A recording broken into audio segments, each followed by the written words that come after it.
Salve galera, seja bem-vindo ao seu podcast, ao meu podcast, ao nosso podcast favorito. E aí, pai? E aí, beleza? tudo bem? Você tá bem? Tô ótimo. Tá acreditando? Claro, Hã? sempre. O que a galera quer que você responda quando eu pergunto se você tá bem? Bem, eu estava ontem, hoje estou ótimo, amanhã estarei excelente. É isso. É isso aí. Depois, andando no sobrenatural e por fim surfando na nuvem da glória. A pergunta que as pessoas já estão fazendo, pra quem você vai mandar um salve hoje? Pra quem que eu vou mandar um salve hoje?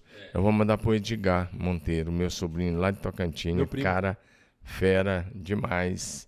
Amo ele com força. Edgar, um abraço pra você, pra Fabíola, pro Isaac, o Juliano e o Pedro. São Isso os aí. 3 filhos dele. Salve, Edgar. Um abraço, Tamo junto. abençoe. Deus te abençoe. Eu vou mandar um salve hoje pra alguém aqui de dentro, pra alguém da nossa equipe aqui. Sim. Eu quero mandar um salve pra nossa zeladora Fátima. Deus te abençoe, Fátima. Tamo junto. Um abraço do tamanho do Brasil. É isso aí, Fátima. Um abraço. É isso aí, tamo junto. Olha só, pai. A gente sabe que agora parte do programa é o top 5, não é verdade? Sim, vamos lá. Então, logo de cara aqui, top 5 versículos da sua vida. Valendo. Valendo. Bom, número 5. Cinco. É.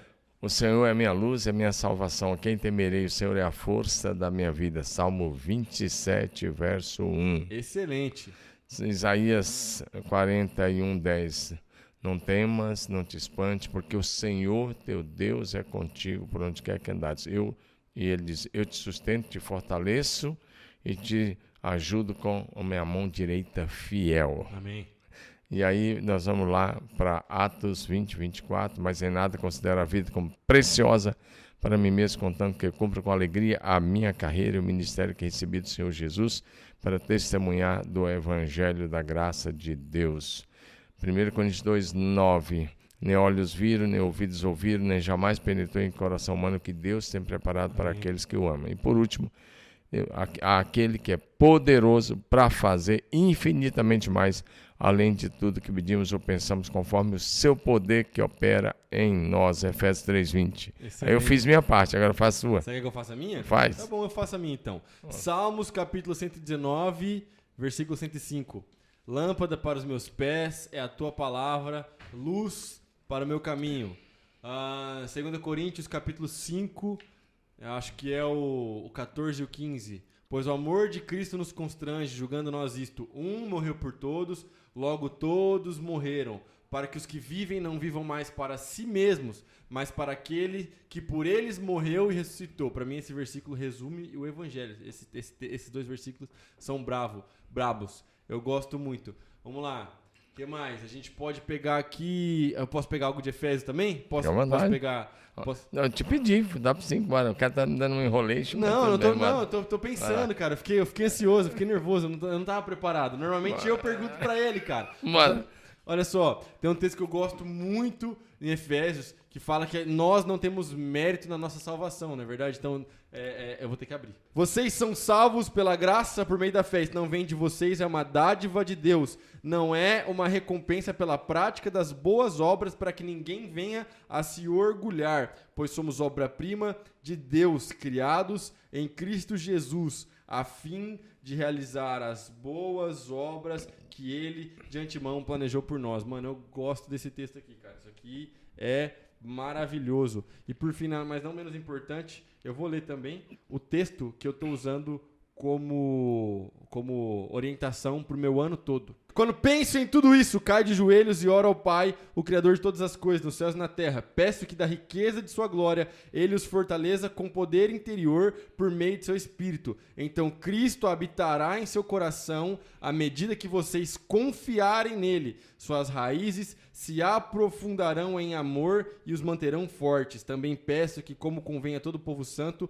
vocês possam compreender a largura, o comprimento, a altura e a profundidade do amor de Cristo. Que vocês experimentem esse amor, ainda que seja grande demais para ser inteiramente compreendido. Então vocês serão preenchidos com toda a plenitude de vida e poder que vem de Deus. Mano, esse texto aqui é maravilhoso, lindo demais.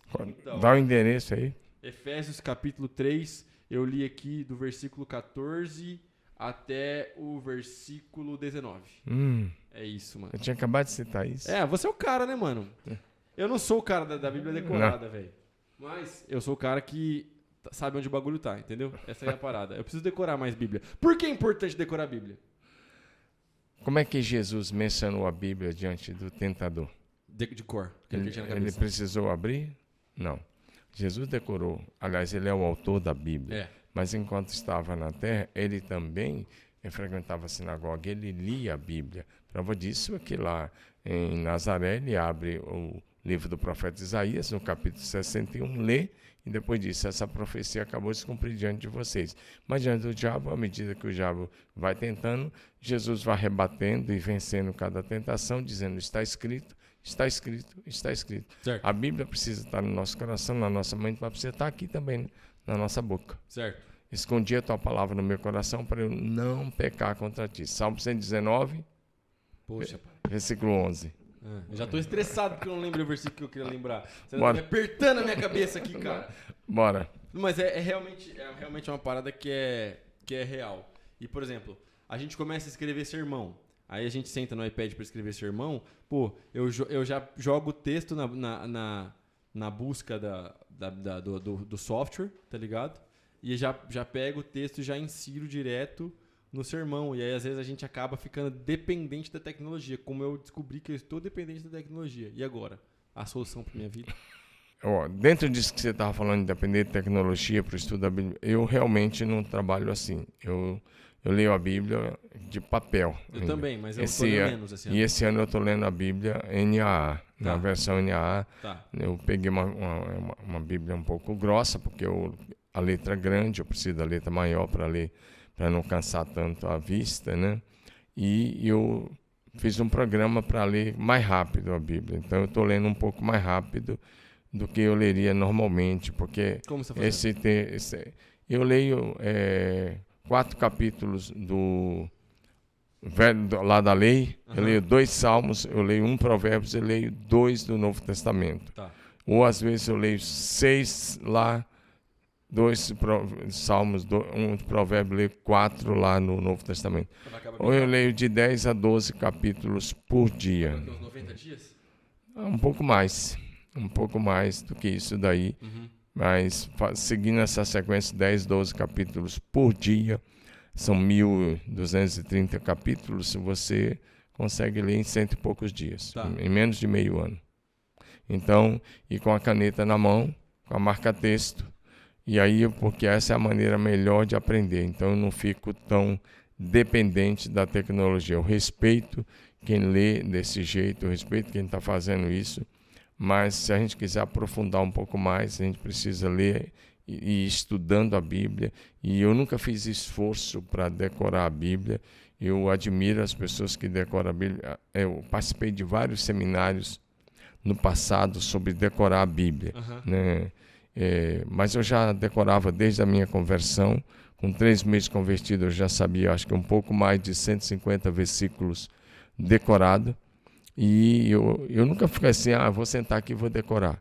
Não, eu sentava, pegava a caneta, marcava, pegava o marca-texto, marcava, pegava aquela Bíblia no fim do ano, dava para uma pessoa e pegava uma nova Bíblia e começava a ler. Eu até me arrependi depois que eu dei a minha primeira Bíblia, queria ter guardado, porque ela estava toda tão riscadinha que eu acho que ela estava assim, até viciada, pegava e já sabia onde estava.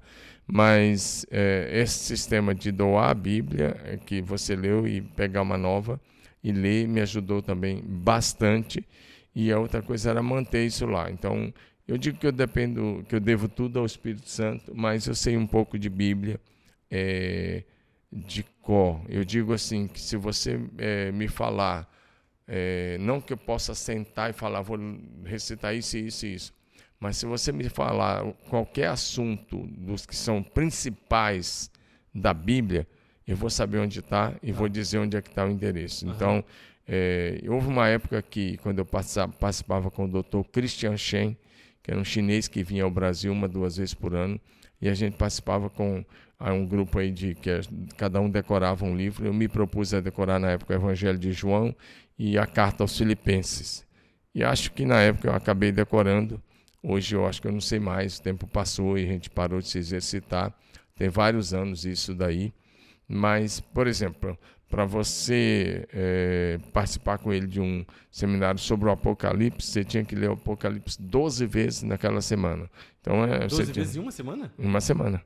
Você tinha que ler todo o Apocalipse 12 vezes em uma semana. Então eu lia, então aprendia. Então era muito legal. Era muito legal porque ele veio da China, ele mora nos Estados Unidos. Ele vinha aqui ajudar. Por quê? Qual era a preocupação? Que ano isso?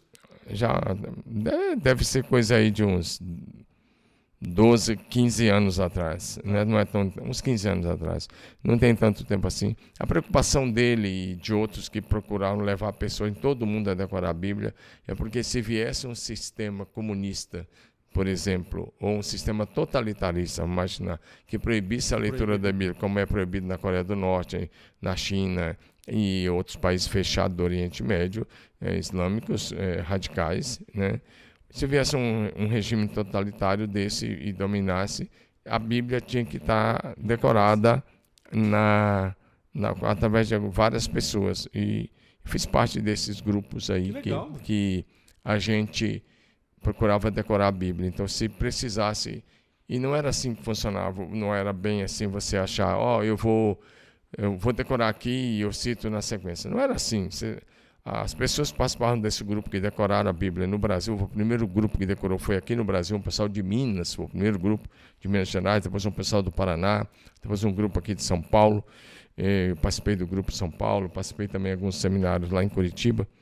Agora, as pessoas decoravam assim. Tinha uma banca examinadora. Bom, você decorou o Evangelho de João. Bom, tudo bem, agora recita aqui para a banca capítulo 4. Tá. E você tinha que estar na íntegra. Caramba! Agora recita o capítulo 20, ou recita lá o 21, recita outro lá. E você tinha que recitar palavra por palavra, vírgula por vírgula. Todo mundo decorava na mesma versão? Não, cada um decorava uma parte do Novo Testamento, cada um decorava como queria, né? Uhum. Nunca teve isso. Então é bem interessante quando você... E teve um grupo que decorou a Bíblia toda, fechou a Bíblia? Sim, o grupo de Minas foi o primeiro do mundo. Ele fez esse desafio em vários lugares, mas um grupo de Belo Horizonte foi o primeiro. Ele pensou assim, ele fez desafio na Ásia, que os asiáticos ficam bem disciplinados, ele fez na Europa, ele fez nos Estados Unidos, o pessoal não conseguiu. Em um seminário em Belo Horizonte, ele chegou e fez o desafio, e aí ele pensou assim, bom, brasileiro, é meio assim, tranquilão, não vai conseguir. Quando ele voltou 6 meses depois, a Bíblia estava decorada. Caramba, pelo grupo de Belo Horizonte. que maneiro. Então, eu participei de vários seminários com ele, um deles em Minas, como eu falei, Minas, São Paulo, Paraná e outros lugares, os grupos que ele acompanhava, e realmente tinha alguns grupos no Brasil que decorou a Bíblia toda. Então, eu me senti desafiado por isso, gostei muito, isso me ajudou muito a decorar alguma coisa, e eu devo tudo ao Espírito Santo, mas hoje, como eu disse, eu sei os assuntos, mas se você me pedir hoje, recita o Evangelho de João, é possível que eu, com toda certeza, eu não vou mais conseguir, mas já consegui isso alguma vez. Cita pelo menos ali o capítulo 1º, que é o que é lindo, Pode maravilhoso. Pode perguntar capítulo por capítulo. Não, capítulo 1º. Capítulo 1. É a coisa mais tranquila do mundo. Então manda ver, mano. No princípio era o verbo estava com Deus, o verbo era Deus. Todas as coisas foram feitas por intermédio dele, sem ele nada do que foi feito se fez. E aí ele continua dizendo que ele era a luz do mundo e vai todo o capítulo até o verso de número 51. Quer que eu diga que está no 51? Quero. E vereis os céus abertos e os anjos de Deus subindo e descendo sobre o Filho do Homem. Amém. Glória a Deus. Que da hora, mano. Muito importante isso. É muito louco, né? Porque, tipo assim, hoje, com tudo que a gente tem, eu tava até refletindo, né? Com tudo que a gente tem para facilitar a nossa vida, às vezes dificulta alguma coisa, né? Então, às vezes, atalhos acabam dando uma atrofiada na cabeça. E você não tem que pensar tanto, né? Quando Exato. você lê o texto no papel e decora.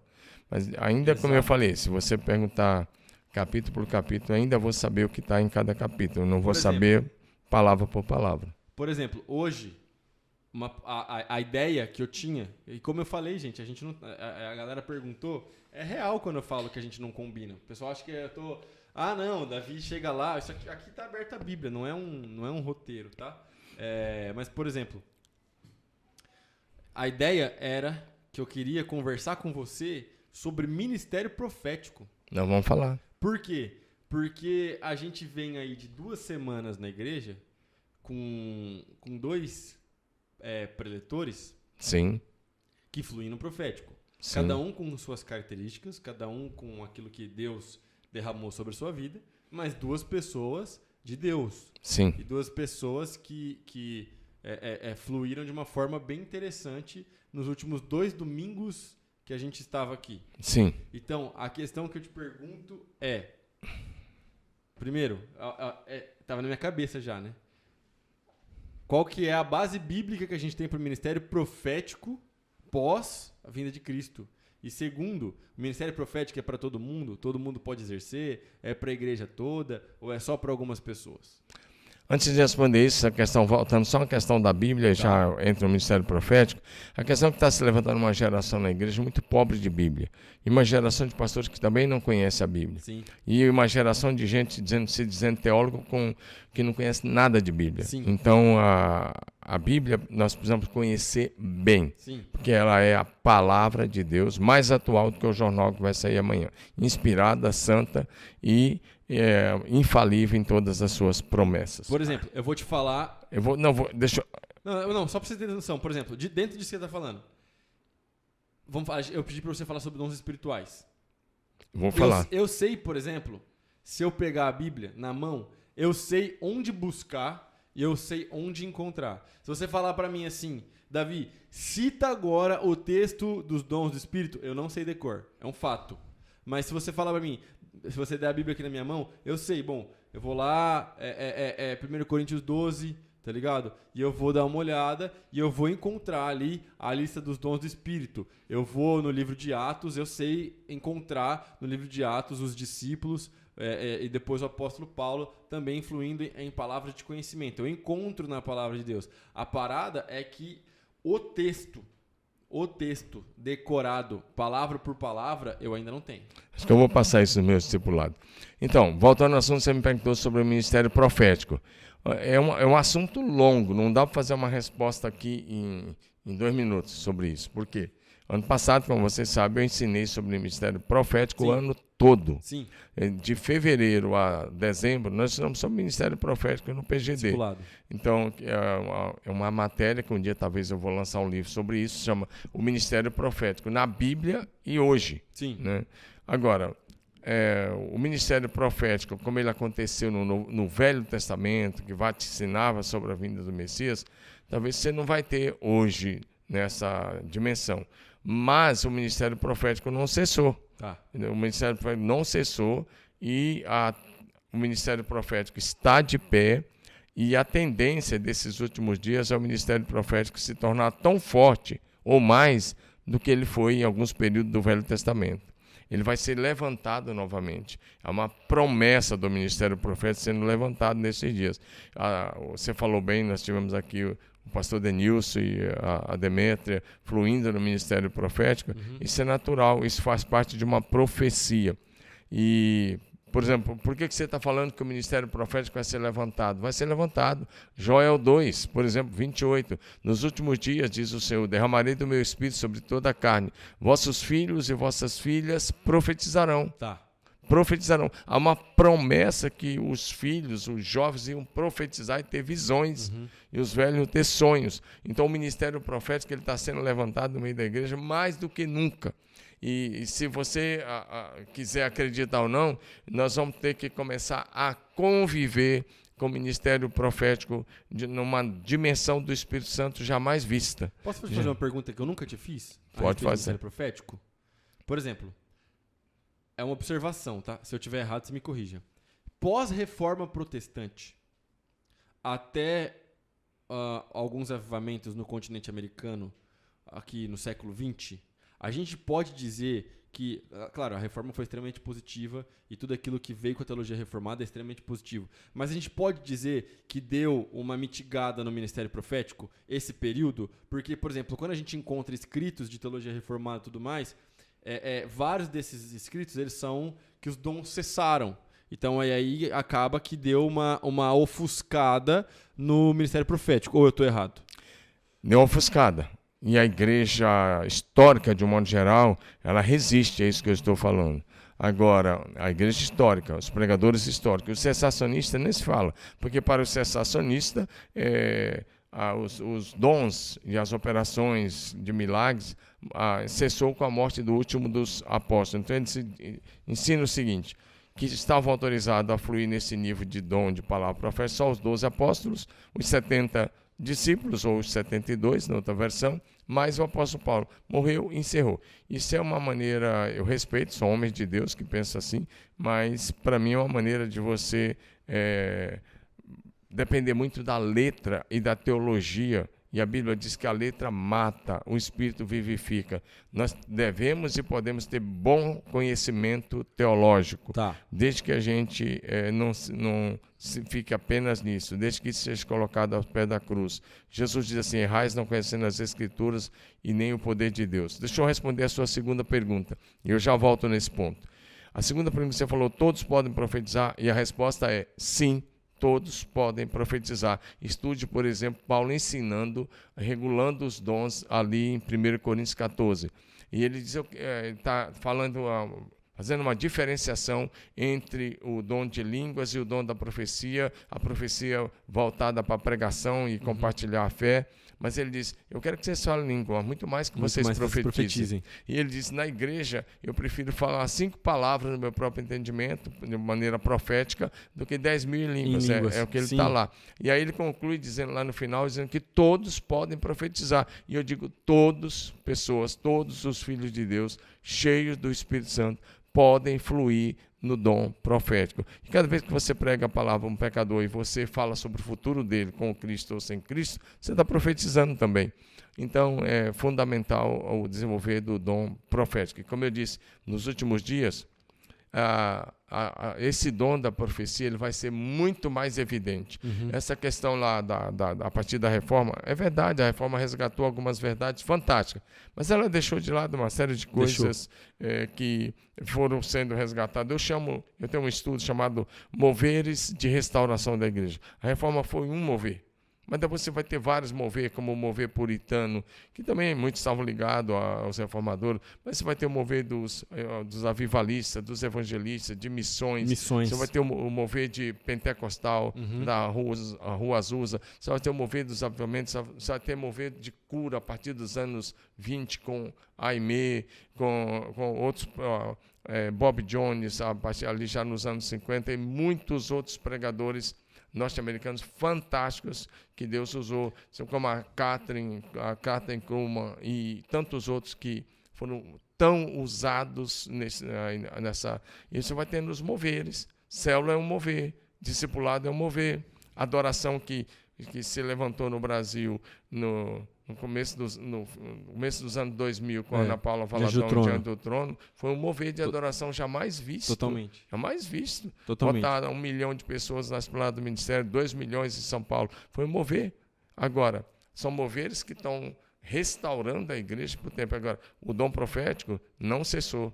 E os 2 últimos profetas, citados em Apocalipse 11, ali na reta final, Deus vai levantar 2 profetas poderosíssimos. São as 2 testemunhas. São 2 testemunhas. Para mim, pode ser 2 homens mesmo, né? Ou poderá ser 2 gerações da igreja, os velhos e os jovens dentro da igreja. Então, são profetas poderosíssimos. O que eu creio para o tempo do fim é um negócio assim que meio até choca alguns, porque eu acredito que os profetas dos dias que antecederão a volta de Jesus, os profetas na igreja, vão poder realizar sinais e maravilhas no céu e na terra. Eles vão poder até dar ordem para o sol, de escurecer, para a lua. Eles vão, quando eu vejo ali o sol escurecerá, a lua não dará sua claridade ali. Também lá previsto em Joel 2, nessa profecia para o tempo do fim, eu vou derramar do meu espírito, ele vai falando.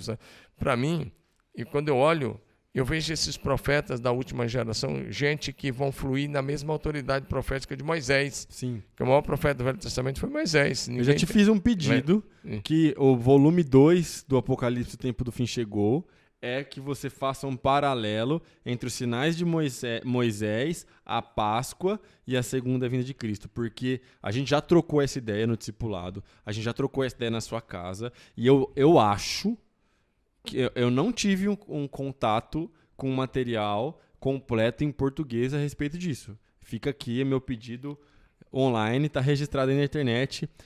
Faz essa parada, porque, cara, a gente encontra vários paralelos entre os sinais de Moisés, entre aquilo que... Até nas pragas do Egito e aquilo que acontece no Apocalipse. São vários paralelos. Sim. Vários.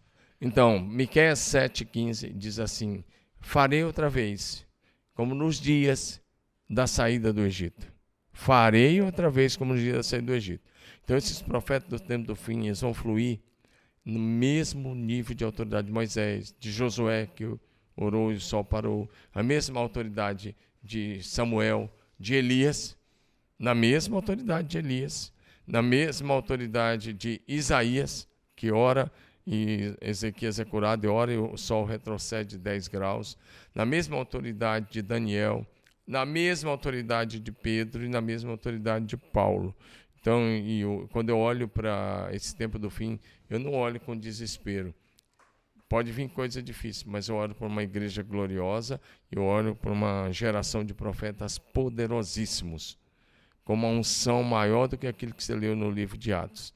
E William Seymour, que foi um homem do avivamento e do movimento pentecostal da Rua Azusa, que de lá se espalhou pelo mundo todo, foi de lá que surgiram 2 missionários que vieram para o Brasil, começaram as Assembleias de Deus no Brasil, e assim se espalhou pelo mundo todo.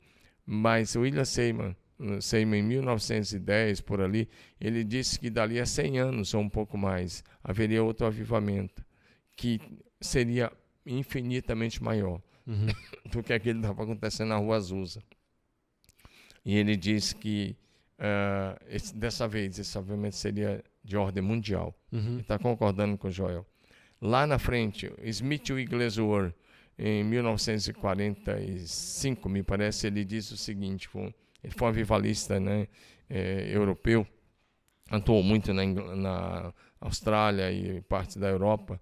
Ele disse o seguinte, que o avivamento dos últimos dias, aquilo que aconteceu lá na Rua Azusa, as pessoas não iam nem conseguir comparar de tão maior que será o avivamento dos últimos dias. Sim. Eu estou com os profetas da Bíblia, e estou com esses profetas de 100 anos para cá, homens de Deus que profetizaram esse tempo do fim. Portanto, o dom da profecia está de pé. E quando você vê alguém fluindo nesse nível, eu não me assusto, eu glorifico a Deus, porque eu estou vendo a Bíblia se cumprir diante dos meus olhos.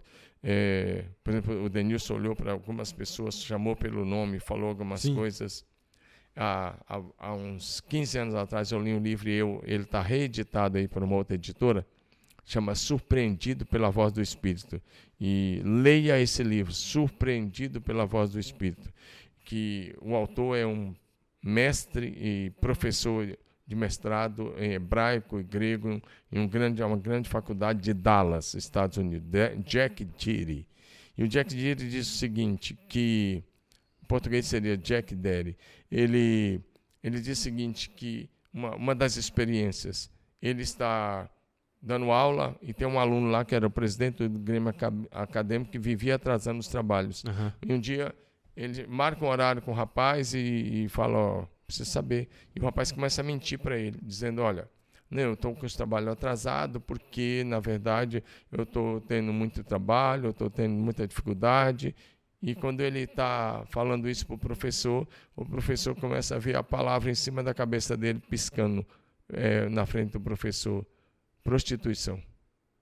O professor fica assim, olha para ele e fala, você tem certeza que é isso mesmo que você está falando? Você não quer falar o real motivo?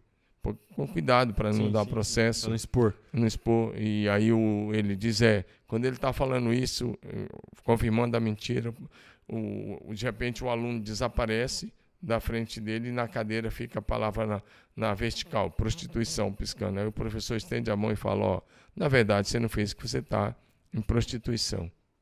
O cara leva um choque e diz, como você sabe? Ele diz, Deus acabou de me mostrar.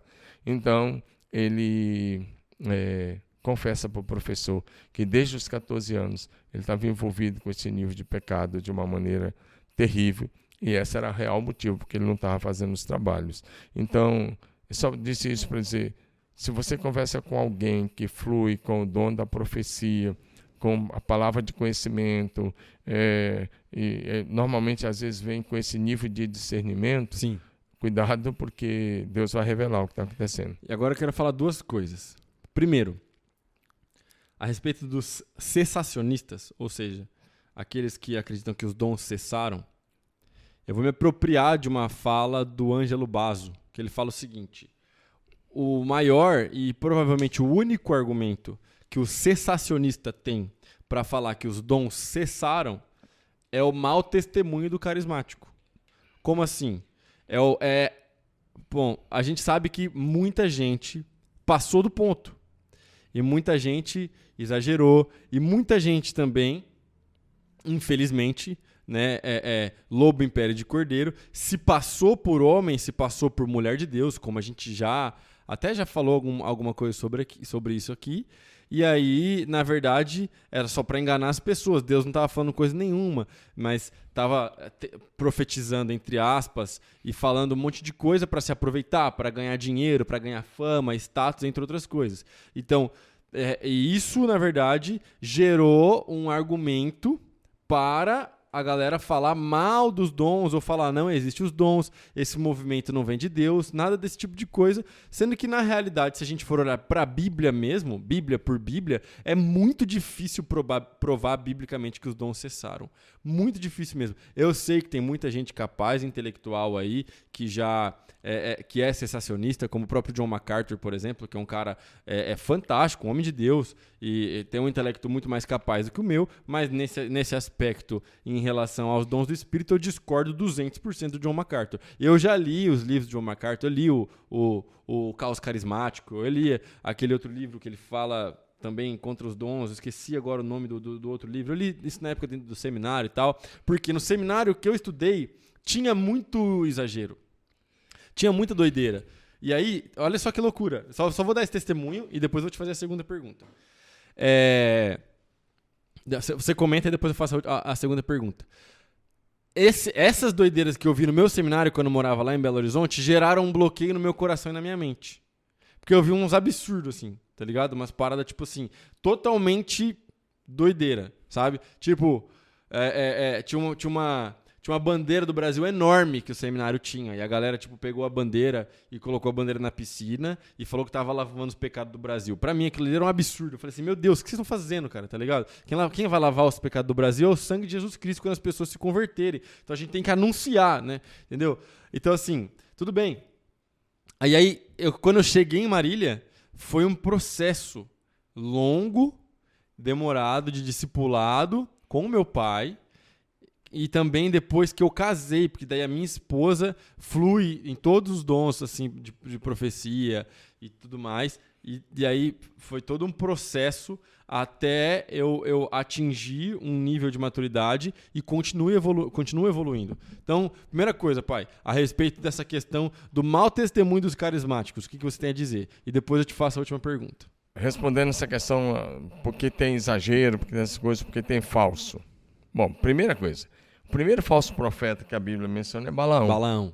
Então, se você vai parar de fazer porque tem falso profeta correndo atrás do dinheiro... Balaão é um personagem complexo, inclusive. O Balaão, você estuda lá números 22, 23, 24, 25, você vai ver que esse cara era um homem de Deus, mas ele se deixou levar pelo dinheiro. Sim. E ele vai, a proposta de Balaque para amaldiçoar o povo de Deus, ele não consegue. Depois ele deu um conselho maligno que levasse o povo de Israel à prostituição e ao pecado da idolatria. E aí o que acontece? 23 mil pessoas de Israel morreram em um dia. Sim. Por causa desse pecado. Lá em Números 25 você pode estudar isso daí. Então, mas paralelo a Balaão tinha Moisés, profeta poderosíssimo. O maior do Velho O Testamento. maior profeta do Velho Testamento é Moisés. Quem não conhece o ministério profético, e o ministério profético não começa com Moisés. O ministério profético do Velho Testamento começa lá atrás com Enoque. Uhum. Enoque é o primeiro profeta do Velho Testamento. Você vai ter Enoque, você vai ter vários outros, até que você vai chegar em Moisés. Até Jacó foi profeta. Você é só olhar o que ele profetizou sobre os filhos dele. José, então, fluiu no profético de uma maneira extraordinária, quando ele diz: Deus vai visitar vocês, vai tirar vocês dessa terra e vai levar. E ele diz: leve meus ossos. Está profetizando sobre o que iria acontecer, uma visão linda. Então, os profetas, eles sempre se moveram. Sim. Se você pegar os dias de Elias, Israel, reino do norte, as 10 tribos do norte, estavam totalmente em trevas. Era um período de treva, um período de escuridão, porque Jezabel tinha feito, ela botou na cabeça, ela e o Acabe, que ia acabar com o culto ao Deus do céu, e eles oficializaram o baalismo como religião oficial. O palácio de Jezabel e Acabe sustentavam, financiavam, sustentavam 450 profetas de Baal e mais 400 profetas que promoviam a idolatria na nação. Ou seja, o palácio dos dias de Acabe e Jezabel havia se tornado uma agência missionária maligna que sustentava 850 profetas da idolatria e do baalismo. Sem contar toda a questão, toda a podridão que envolve o baalismo, né? Depois você pode pesquisar. Sim, mas no meio de tudo isso tinha Elias. Sim. E Elias vai lá, suspende a chuva, porque Baal era adorado como Deus da chuva e da fertilidade. Aí Elias vai lá e diz: vocês estão adorando o Deus da chuva e da fertilidade, então que ele mande chuva. E ele suspende a chuva em nome do Deus do céu e fica 3 anos e meio que não caiu nem orvalho. E depois você conhece a história, ele desafia esses caras no Monte Carmelo e eles ficam lá e não cai fogo. E Elias ora e cai fogo e consome. E eles são exterminados. Agora, detalhe que não tinha só o Elias, né? Sim. Deus havia preservado outros 7.000 também. Sim, mas Deus não deixou, que a minha ênfase é essa, Deus não deixou de ter o Elias porque tinha 850 falsos. Certo. Nos dias de Micaías, você vai ver lá, logo na sequência, tinha lá mais de 400 profetas outro profetizando ainda sobre Acabe, pela guerra, mas tem Micaías, que está dizendo: assim diz o Senhor. Sim.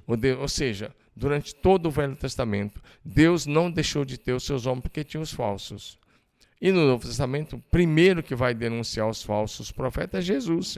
Quando ele diz: pelo fruto você conhece a árvore. Mateus capítulo 7, de 15 em diante, ele diz: pelo fruto vocês vão conhecer os falsos. Eles vão vir a vocês com pele de ovelha, mas são lobos vorazes. E ele usa várias figuras, que não vai o caso aqui, por causa do tempo. Mas, por exemplo, um espinheiro não produz uva. Sim. Né? Ele vai falando: cuidado. Então, os falsos sempre a gente vai ter. Sempre. Sempre. Né? E o problema não é os falsos.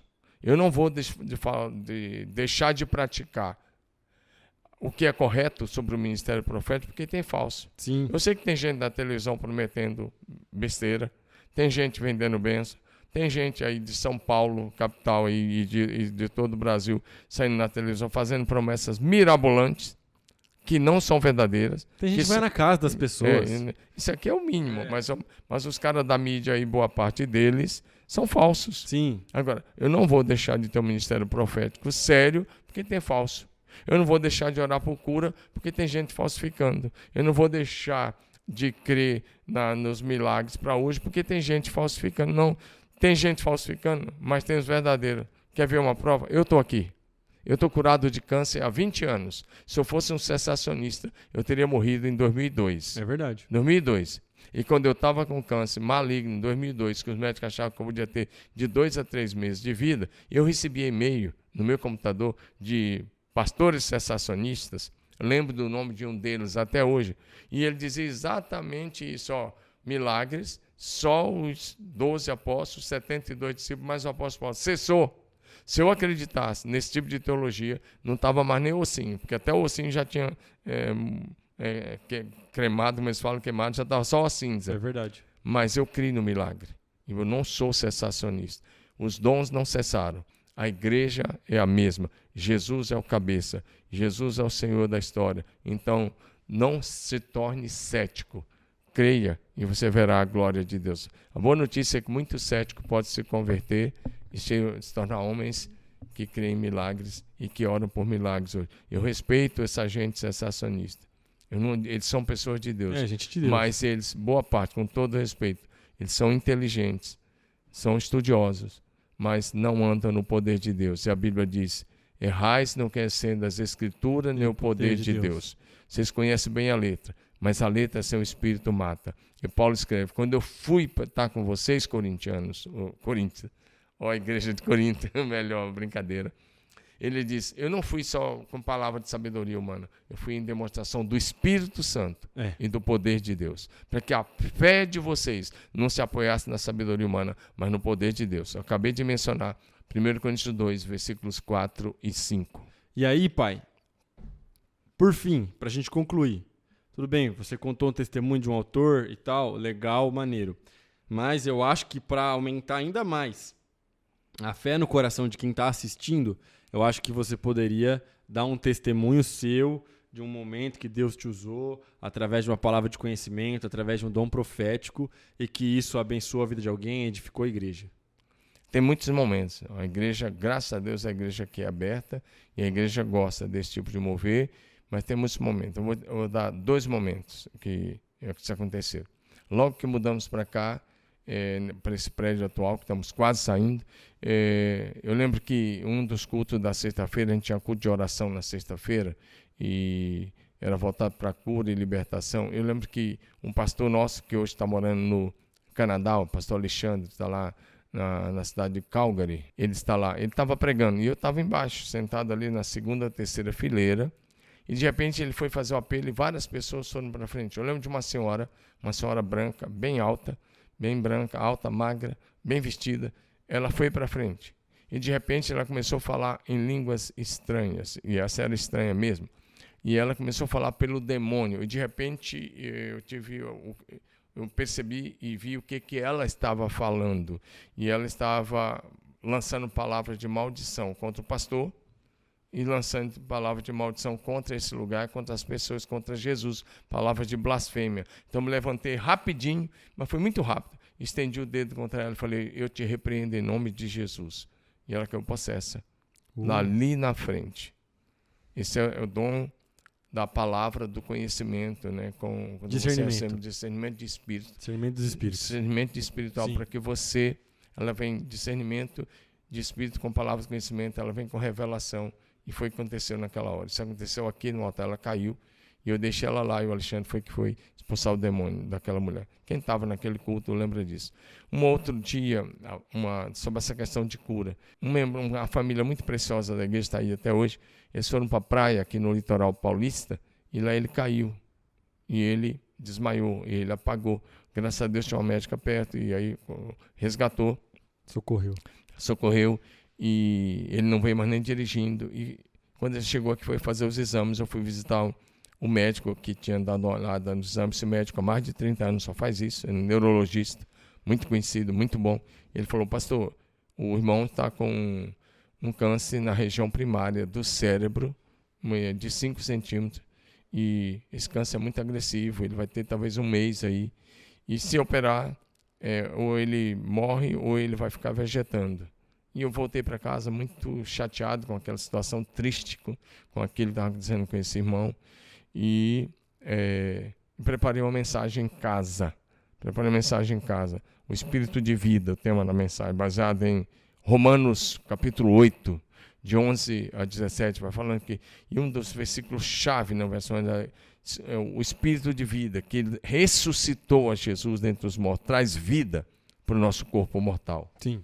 Então preparei uma mensagem, e isso acho que foi 2019, fevereiro de 19, por aí, ou 20, por aí. Eu lembro direitinho. Eu lembro que o Israel ainda estava aqui. O Israel começou a fazer o louvor naquela manhã, Israel Salazar.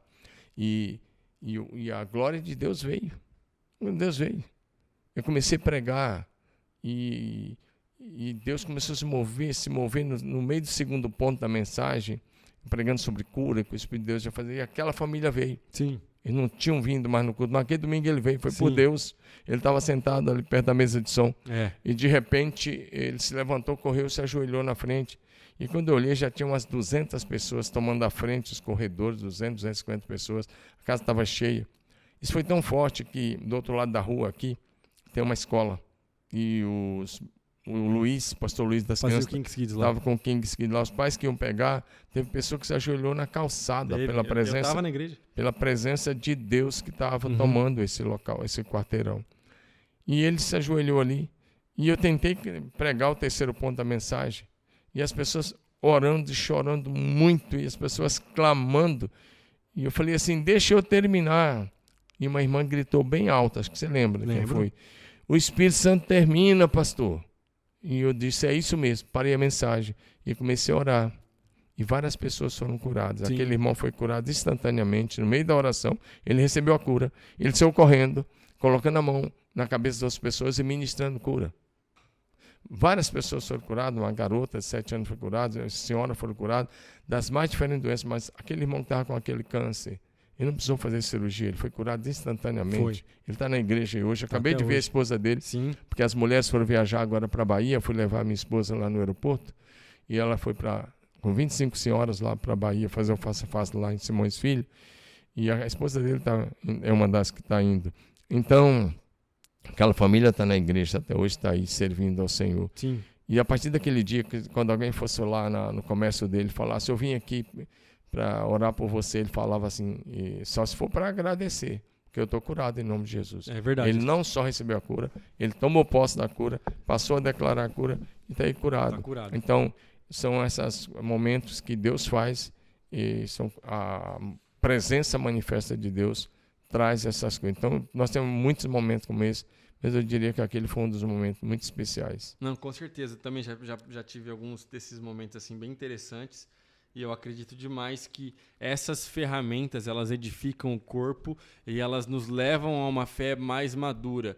E eu até tenho uma mensagem que eu já preguei sobre isso, que eu acho que o caminho que a gente precisa encontrar e seguir é exatamente o caminho do equilíbrio entre o poder de Deus e o conhecimento da palavra. Sim. Se a gente vai muito para um extremo, a gente vai estar errado. Seja o extremo do poder, seja o extremo do conhecimento da palavra. Fantástico esse episódio. Então, olha só, se você não está inscrito no nosso canal, mano, se inscreva, porque vem novidade por aí.